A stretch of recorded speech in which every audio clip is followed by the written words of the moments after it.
ஜெய் ஸ்ரீராம், ராமன், சீதா, லட்சுமணன் இவர்கள் காட்டில் வாழ்ந்து வந்தனர். அப்போது அவர்கள் கண்முன்னே ஒரு அழகிய மாயமான் வந்தது. அதை பார்த்தவுடன், சீதா, அந்த மான் எனக்கு வேண்டும் என்று ராமனிடம் அன்பாக கேட்டார். அதை கேட்ட ராமன், இதோ பாரு, நான் பிடித்து வருகிறேன். சீதா, கவலைப்படாதே அப்படி என்று ராமன் மானை தேடி போனான். நீண்ட நேரமும் வரவில்லை. தொலைவில் ராமன் அலறுவது போல் சத்தம் கேட்டது. அதை கேட்ட சீதா லட்சுமணனிடம், லக்ஷ்ம, உன் அண்ணன் அழகிற சத்தம் கேட்கிறது, அவரை பார்த்து கொண்டு வா என்று கேட்கிறாள். லட்சுமணன், தாயே, அது எதுவும் மாயவேலை போல தெரிகிறது, பொறுத்திருங்கள் அப்படி என்று கூறினான். அதை கேட்காத சீதா, உன் அண்ணனை கூட்டி வா என்று கட்டளையிட்டார். லட்சுமணன் வேறு வழியில்லாமல் சீதைக்கு குறுக்கே ஒரு கோடு போட்டுவிட்டு அண்ணனை தேடி புறப்பட்டான்.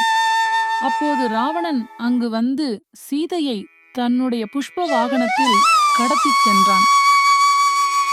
முழு கதை இது போல வேணும்னா உங்களுக்கு பிடிச்சிருந்தா, கடவுளை நேசிக்கிறதா இருந்தா இதை சப்ஸ்கிரைப் பண்ணுங்க, உங்கள் ஃப்ரெண்ட்ஸுக்கு ஷேர் பண்ணுங்க, நம்ம ஐடியா ஃபாலோ பண்ணுங்க. நன்றி, வணக்கம்.